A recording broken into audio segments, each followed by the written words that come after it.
ಏನು ಇವತ್ತು ನಮ್ಮ ಕೋಲಾರ ಕೃಷಿ ಮಾರುಕಟ್ಟೆಯಲ್ಲಿ ಅಧಿಕಾರಿಗಳು ಮತ್ತು ಅಲ್ಲಿ ದಳ್ಳಾಳರ ಆರೋಪ ಪ್ರತ್ಯಾರೋಪಗಳಿಂದ ಅಲ್ಲಿ ರೈತರಿಗೆ ಆಗ್ತಿರುವಂಥ ಸಮಸ್ಯೆಗಳನ್ನ ಯಾರೂ ಗಮನಿಸದೆ ಇವತ್ತು ರೈತರು ಶೋಷಣೆಗೊಳಪಡ್ತಾ ಇದ್ದಾರೆ.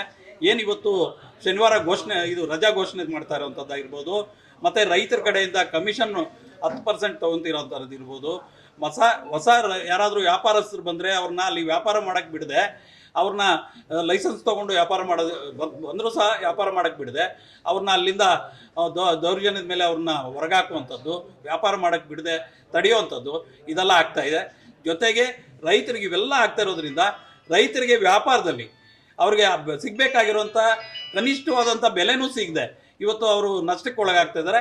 ಅದರಿಂದ ಇವತ್ತು ಏನು ಸರ್ಕಾರಕ್ಕೆ ಒಂದು ಒತ್ತಾಯ ಮಾಡೋದಕ್ಕೆ ಇವತ್ತು ಒಂದು ಪ್ರೆಸ್ ಮೀಟ್ ಮಾಡ್ತಾ ಇದ್ವಿ. ಮುಂದಿನ 10 ದಿವಸದಲ್ಲಿ ಒಂದು ಸಮಿತಿ ಮಾಡಿ ಇಲ್ಲಿ APMC ಮಾರುಕಟ್ಟೆಯಲ್ಲಿ ನಡೀತಿರುವಂಥ ಎಲ್ಲ ಏನು ದಳ್ಳಾಳರದಿರ್ಬೋದು, ಅಧಿಕಾರಿಗಳದಿರ್ಬೋದು ಕೂಲಂಕುಷವಾಗಿ ಪರಿಶೀಲನೆ ಮಾಡಿ ಒಂದು ವರದಿ ತಗೊಂಡು ಅವ್ರ ಮೇಲೆ ಕಾನೂನು ಕ್ರಮ ಜರುಗಿಸಬೇಕು ಅಂತೇಳಿ ಇವತ್ತು ಒತ್ತಾಯ ಮಾಡ್ತಾ ಇದ್ದೀವಿ. ಸರ್, ಈಗ ಇನ್ನೊಂದು ವಿಷಯ, ಇವರು ಹೇಳ್ತಿರೋಂಥದ್ದು, ಇವರು ಯಾವುದಾದ್ರೂ ಅರ್ಜಿ ಕೊಟ್ಟು ಅರ್ಜಿ ವಿಲೆ ಆಗಿದ್ದು ಅಂಥದ್ದೇನಾದರೂ ಇದ್ದು ಇವರು ಲಂಚ ಕೇಳ್ತಿದ್ದಾರಪ್ಪ ಅಂತ ಕೇಳಿದ್ರೆ ಅದಕ್ಕೊಂದು ಮಾನ್ಯತೆ ಬರ್ತದೆ.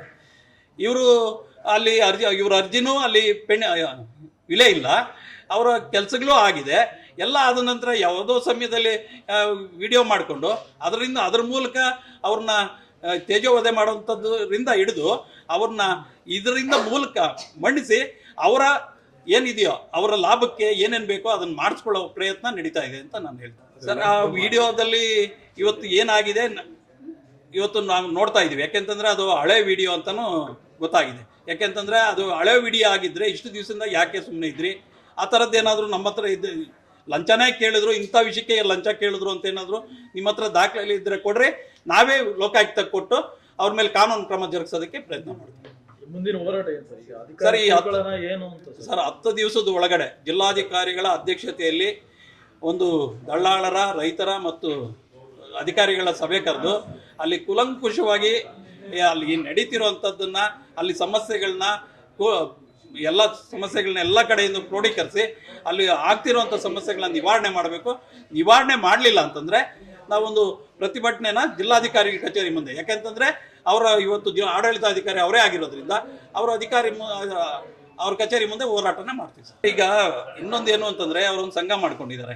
ಹೊಸದಾಗಿ ಲೈಸೆನ್ಸ್ ಪಡೆದು ಬರೋವಂಥ ವ್ಯಾಪಾರಸ್ಥರಿಗೆ ಅವರು ಸಂಘಕ್ಕೆ ಅಲ್ಲಿ ವ್ಯಾಪಾರ ಮಾಡಬೇಕಾದ್ರೆ 3,20,000 ರೂಪಾಯಿ ದುಡ್ಡು ಹಣ ಕಟ್ಟಬೇಕು.